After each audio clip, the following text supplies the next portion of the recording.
గజం భూమి కేవలం 5,000తో 605 గజాల భూమిలో 630 స్క్వేర్ ఫీట్ సింప్లెక్స్ హౌస్ కేవలం 36 లక్షలు మాత్రమే.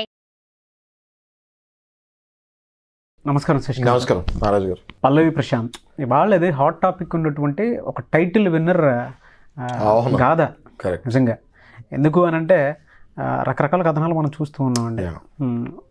అటు పబ్లిక్ ఒక రకంగా మాట్లాడుతున్నారు, సిస్టమ్ ఒక రకంగా మాట్లాడుతుంది, అండ్ దానితో పాటు కుటుంబ సభ్యులు ఒకలా మాట్లాడుతున్నారు, ఆడియన్స్ ఇంకొకలా మాట్లాడుతున్నారు, అభిమానులు ఒకలా మాట్లాడుతున్నారు. కొంత గందరగోళం క్రియేట్ అయినటువంటి పరిస్థితి. ఈ నేపథ్యంలో పల్లవి ప్రశాంత్ అనేటువంటి వ్యక్తి అతని మీద ఉన్నటువంటి రిమాండ్ రిపోర్ట్ అసలు ఏముంది, పోలీసులు ఏం చెప్తున్నారు, మీకు తెలిసిన వాస్తవ కోణాలు ఏంటి, అంటే దీనికి సంబంధించి బెయిల్ వస్తుందా రాదా? ఎందుకంటే ఎఫ్ఐఆర్ కాపీ 48 hours అయినా సరే రాలేదనేటువంటి, అంటే మా చేతికి ఇవ్వలేదు అనేటువంటిది అడ్వకేట్ చెప్పినటువంటి విషయం. సో ఇప్పుడు దానికి సంబంధించి ఏ విధంగా ఉందో అందరికీ తెలిసిందే. అసలు బెయిల్ వచ్చే అవకాశం ఉందా లేదా, ఏ విధంగా ఉంది? ఇప్పుడు ఇందులో నాకు తెలిసి ఇప్పుడు ఎఫ్ఐఆర్ అది వచ్చి ఉంటుంది, ఆయనకి బెయిల్ కూడా అప్లై చేస్తాం జరిగింది. నాకు తెలిసి రేపటికి పోస్ట్పోన్ అయింది. ఓకే, సో రేపు వాదోపవాదం తర్వాత రేపు ఈ టైంకి మనకి తెలిసిపోతుంది. ఇప్పుడు నా గెస్ కొట్టమంటే నా గెస్ ప్రకారం బెయిల్ రావాలి. ఎందుకు రావాలి ఏంటి మనం మాట్లాడుకుందాం. అది దానికి ముందు వెంటనే ఇప్పుడు జస్ట్ ఒక 1-2 hours back press meet ACP Hariprasad గారు ఇస్తాం జరిగింది, అండ్ క్లారిటీ ఇస్తాం జరిగింది. ఎంతమంది అరెస్ట్ చేశాము, ఇంకెంతమంది ఎతుకుతున్నాము. బేసిక్గా ఇందులో 4 అరెస్ట్ చేశారు. ఒకటి మన పల్లవి ప్రశాంత్ గారు, ఒకటి సాయి కిరణ్, ఒకటి డ్రైవర్ రాజు, ఇంకోటి మనోహర్, ఇంకోటి వినయ్ అని కూడా మనం వింటున్నాం పేరు. ఓకే, ఈ పేర్లే కాకుండా ఇంకొక 20-30 మంది గురించి ఇవి గాలిస్తున్నారు. ఈ సీసీ కెమెరాస్ ఫుటేజ్లో వచ్చింది కదా, దాని మీద ఇంకా గాలిస్తున్నారు. ఎప్పుడైతే ప్రస్తుతానికి 4 అరెస్ట్ చేస్తామని చెప్తున్నారు. ఓకే, సో ఏసీపీ గారు చెప్పింది ఏంటి అంటే ఇందులో బేసిక్గా ఈ సెక్షన్స్ మళ్ళీ మనం మాట్లాడుకుంటే మాబ్, ఇప్పుడు ఈ సెక్షన్స్ చాలా ఫేమస్ అవుతాయి. ఇప్పుడు బిగ్ బాస్ ఎంత ఫేమస్ అయింది, సెక్షన్స్ కూడా అంత ఫేమస్ అవుతాయి. 147, 148, 290, 353, 427 రెడ్ విత్ ఐపీసీ 149. ఓకే, ఇవన్నీ ఏంటి క్లుప్తంగా అంటే, ఒకటేమో ఇందులో కొన్ని సెక్షన్స్ ఏమో రైట్ గ్రూప్గా వచ్చి గుంపులుగా వచ్చి మాబ్ లాగా వచ్చి కొట్టుకుంటారు. కొన్ని సెక్షన్స్ ఏమో పబ్లిక్ సర్వెంట్స్ని, ఇప్పుడు పోలీస్ని కానివ్వండి, లేక ఆ బస్సు డ్రైవర్కి దెబ్బలు తగిలాయి, వీటి గురించి ఈ సెక్షన్స్ పడ్డాయి. రైట్, ఇందులో ఒక కేసు తప్ప అన్నీ కూడా బెయిలబుల్. ఎటొచ్చి ఒకటి నాన్ బెయిలబుల్. అది దాని గురించే మనం ఇప్పుడు బెయిల్కి చేస్తాం, లేకపోతే ఈ పాటికి స్టేషన్ బెయిల్ వచ్చేసేది. ఎప్పుడు 41A నోటీస్ కూడా మనం ఇచ్చి అరెస్ట్ చేశారని, అంటే వారెంట్ కూడా ఇష్యూ చేసి అరెస్ట్ చేశామని చెప్తున్నారు. అనేక రకాలుగా న్యూస్ వస్తూ ఉంటుంది. మనం ఇది క్లుప్తంగా అర్థం చేసుకోవాలంటే పోలీస్ వుడ్ హ్యావ్ డెఫినెట్లీ పద్ధతిగానే ఉంటుంది అని అనుకోవాలి. పోలీస్ని తప్పు పడతాం కంటే కూడా ఈ కేసులో మళ్ళీ నేను యాజమాన్యం దగ్గరికి వెళ్తాను. ఓకే, సో వెళ్ళే ముందు సజ్జనార్ది గారు వారిది కూడా నేను ఇది వీడియో చూస్తాం జరిగింది. అందులో ఆయన ఆర్టీసీ ఎండి ఇప్పుడు. ఓకే, మీ సజ్జనార్ గారు అనగానే మన అందరికీ తెలుసు ఆయన ఎంత స్ట్రిక్ట్ ఆఫీసరు. రైట్, సో ఆయన ఆబ్వియస్గా ఇంతకుముందు ఆర్టీసీ మీద చిన్న ఏదో రాంగ్ అడ్వర్టైజ్మెంట్లు చేస్తేనే కేసు వేస్తారు ఆయన. అలాంటప్పుడు అంటే ఏదో advertisement, I don't want to take a heroes name, but ఏదో అడ్వర్టైజ్మెంట్ ఆర్టీసీని కొంచెం కించపరిచినట్టు చేస్తే వెంటనే ఆయన దాని మీద కూడా కేసు వేస్తాడు. మరి ఇలా అద్దలు బాగు కొడితే ఆయన చేస్తారు. ఓకే, ఇవన్నీ కూడా రూల్స్ ప్రకారం మనం రూల్స్ ఏవో మాట్లాడుకుంటున్నాం, ఇవన్నీ కరెక్ట్. యాజ్ ఎ అడ్వకేట్ నేను కూడా 100% ఇవన్నీ కరెక్ట్ అంట. ఇక్కడ బలయ్యేది పల్లవి ప్రశాంత్. అదొక్కటి నాకు అక్కడొక్కటి పించ్ అనిపిస్తుంది. ఇంత పెద్ద షో, ఇన్ని కోట్ల మంది అభిమానులు, ఇంతమంది యాక్టర్లు, చీఫ్ గెస్ట్లు, అంత పెద్ద సూపర్ స్టార్ హోస్ట్, ఈయనతో పాటు రన్నర్స్ ఒక 5 అదే టైంలో ఈయనతో పాటు బయటకు వస్తాము, కొన్ని 100 మంది రోడ్డు మీద పడి గల్లంత చేస్తాము. ఈ పల్లవి ప్రశాంత్ ఒక్కడే అంతమంది కంటెస్ట్లలో అంత పెద్ద షోలో లోపలికి వెళ్తాం జరిగింది. మిగతా 4 పల్లవి ప్రశాంత్ రిలేటివ్సే. ఓకే, అక్కడొక్కటే నాకు కొంచెం పింఛ్ అనిపిస్తుంది. ఓకే, సో దీన్ని మనము మరి ప్రస్తుతానికి అయితే ఏం చేయలేం, కానీ సమాజం ఆలోచించుకుంటుంది ఏంటి వేర్ వీఆర్ గోయింగ్ అన్నది. ఆయన ఒక రైతు బిడ్డ. ఓకే, తప్పు చేశాడు, తీసుకెళ్లారు, ఏమనట్లే. మరి మిగతా వాళ్ళు ఏమయ్యారు? నా క్వశ్చన్ ఇక్కడ మిగతా వాళ్ళు ఏమయ్యారు అన్నది. ఆయన మీద సెక్షన్స్ పడతాను నేను తప్పనట్లే, మిగతా వాళ్ళు ఏమయ్యారు? ఈయనతో పాటు వీళ్ళందరూ కూడా ఉంటే అందరు కలిసి ఏదో ఒకటి చేసేవాళ్ళు కదా. మళ్ళీ ఇప్పుడు ఈయన ఒక్కడే అయిపోయాడు కదా. ఈయన గురించి మళ్ళీ అడ్వకేట్ వచ్చాడు, మళ్ళీ ఆయన వెళ్ళాడు, ఇంకో అడ్వకేట్. ఇప్పుడు మొత్తం 10 మంది అడ్వకేట్స్ ఇన్వాల్వ్ అయ్యారని వింటున్నాం మనం. ఓకే, ఈ కేసులో రైట్. ఈ పెద్దవాళ్ళని కూడా ఆయనతో పాటు వేస్తుంటే పాపం మీకు అట్లీస్ట్ అడ్వకేట్ సపోర్ట్ అయినా వచ్చేది. ఇప్పుడు అది కూడా లేదు పాపం. వాలంటీర్గా కొంతమంది పెద్ద మనుషులు వెళ్ళి అడ్వకేట్స్ సపోర్ట్ చేస్తారు ఆయన్ని, రైట్. సో ఇది ఎంతవరకు కరెక్ట్ ఎంతవరకు రాంగ్ అనేది పక్కకు పెడితే, నేను మళ్ళీ నా హంబుల్ రిక్వెస్ట్ అదే నాగార్జున గారికి, కొంచెం బయటకు వచ్చి అట్లీస్ట్ ఒక మాటైనా మాట్లాడండి సార్. మీ బిడ్డలు లాంటి వాళ్ళు కంటెస్టెంట్స్ అందరూ, అందులో విన్నర్ అంటే ముద్దుబిడ్డ జైల్లో ఉన్నాడు, తెలంగాణ ముద్దుబిడ్డ, ఓకే, జైల్లో ఉన్నాడు. దయచేసి మీరు వచ్చి ఏదైనా ఒక స్టేట్మెంట్, ఏ కన్సోల్ స్టేట్మెంట్ ఒకటి ఇచ్చేసేయండి సరిపోతా. లేకపోతే people will feel very bad on యాజమాన్యం అండ్ ఈ షో ఓనర్స్ కూడా. అవునా నారాజ్ గారు? అవునండి, అవును. ఎలా సార్ అంటే ఓవరాల్గా రిమాండ్ రిపోర్ట్లో అసలు ఏముందండి? రిమాండ్ రిపోర్ట్లో ఇదే అండి, ఇప్పుడు వీళ్ళు స్టూడియో నుంచి బయటకు వస్తాము, గల్లంతా చేస్తాము. ఒక తప్పు ఎక్కడ జరిగింది, ఇక్కడ చిన్న తప్పు ఎక్కడ జరిగింది అంటే, పాపం మా అబ్బాయి విలేజ్ నుంచి వచ్చాడు, గ్రామస్తుడు ఆయనకి, ఓకే, లా పట్ల చట్టం పట్ల అవగాహన 1% కూడా లేదు. నెక్స్ట్ ఇక్కడ ఇంగ్లీష్ కూడా ఇక్కడ మాట్లాడే వాళ్ళంటే ఏదో మాట్లాడతారు, అర్థం చేసుకుంటారు పరిస్థితి. ఆ అబ్బాయి డైరెక్ట్ ఊర్లో నుంచి ఎత్తి బిగ్ బాస్లో వేసిన వ్యక్తి. ఆ వ్యక్తి అంత హైప్ క్రియేట్ అయ్యి అంత విన్నర్ అయిన తర్వాత రోడ్డు మీద వదిలేస్తే, డైరెక్ట్గా without any rules and regulations చెప్పకుండా వదిలేసినప్పుడు ఎంత మాత్రం ఆ అబ్బాయిది తప్పు అన్నది మనం మళ్ళీ నార్మల్ పీపుల్ వితౌట్ ఇప్పుడు లా కాకుండా ఆలోచిస్తే, పాపం మీ అబ్బాయి అనవసరంగా ఇరుక్కున్నాడే అని అనిపిస్తుంది.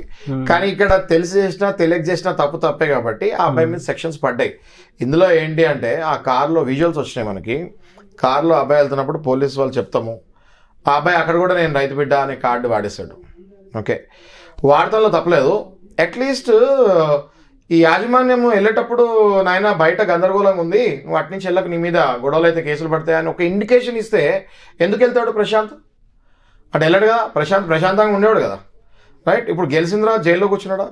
ఎక్కడ? Where is the vicarious liability అంటున్నాను నేను మళ్ళీ. As per the law vicarious. ఇప్పుడు సరే ఈ 2-3 రోజులు ఫస్ట్ ప్రశాంత్ బయటకు వస్తే, దాని తర్వాత మనము యాజమాన్యం గురించి ఆలోచించవచ్చు, ఓకే.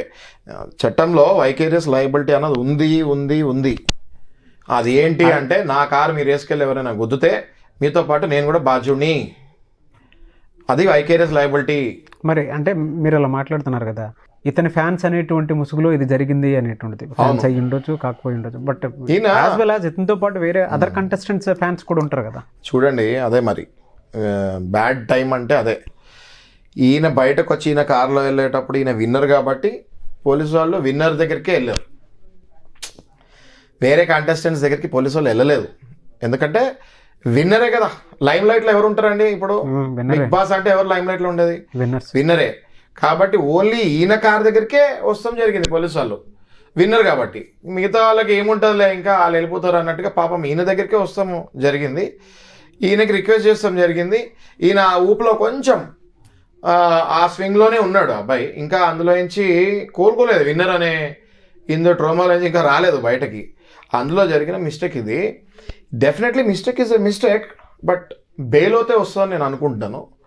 ప్రతి మనిషికి అంటే పోలీసులు చెప్పిన దాని ప్రకారం, మీరు చూసిన దాని ప్రకారం ఏ విధంగా ఉంటుందండి? పోలీసులు పెట్టిన సెక్షన్స్ సింపుల్ అండి. ఒకటి నాన్ బెయిలబుల్, మిగతావన్నీ బెయిలబుల్. ఆ ఒక కేసుకు కూడా బలంగా వాదిస్తే 100% బెయిల్ వస్తుందని నేను భావిస్తున్నాను. గ్రౌండ్స్ అండి, ఇప్పుడు సింపుల్ అండి, గ్రౌండ్స్. ఇప్పుడు జడ్జి గారిని కన్విన్స్ చేయాలి ఏ గ్రౌండ్స్ మీద ఈయన లోపల పంపించారు. ఆ గ్రౌండ్స్ ఈయన ఒకవేళ నిజంగా చేసి ఉండకపోతే చేయలేదు అని చెప్పాలి.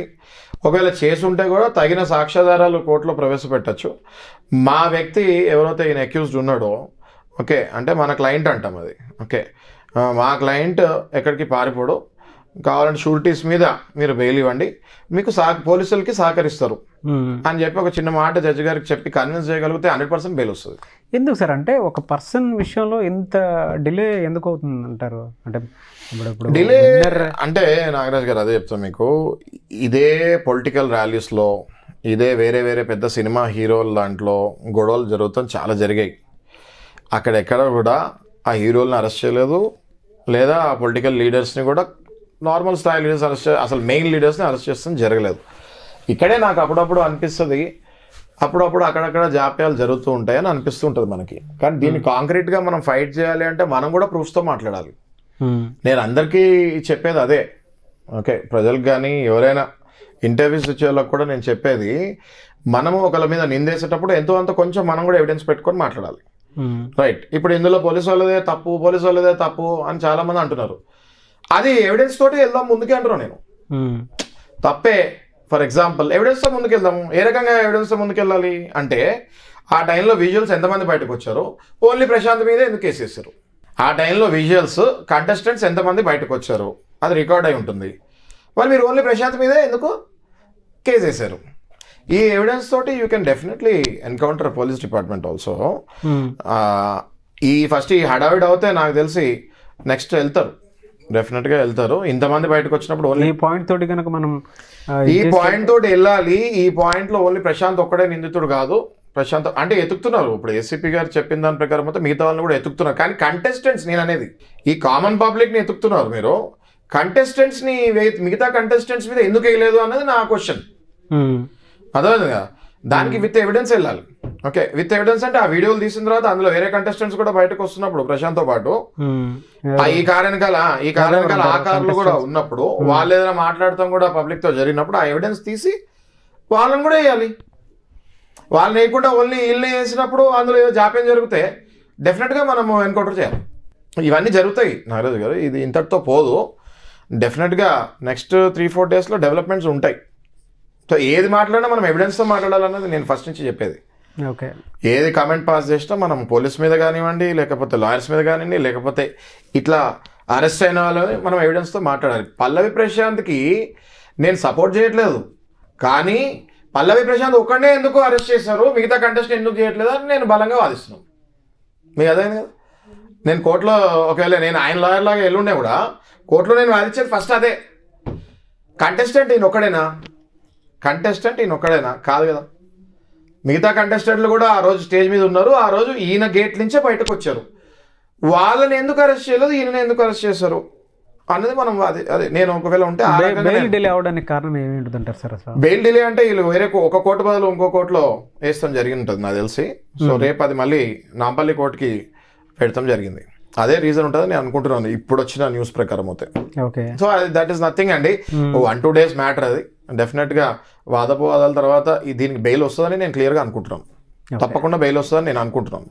చూద్దాం ఏ విధంగా ఉంటుంది. Thank you so much Shashikant garu. Thank you Nagaraj గారు.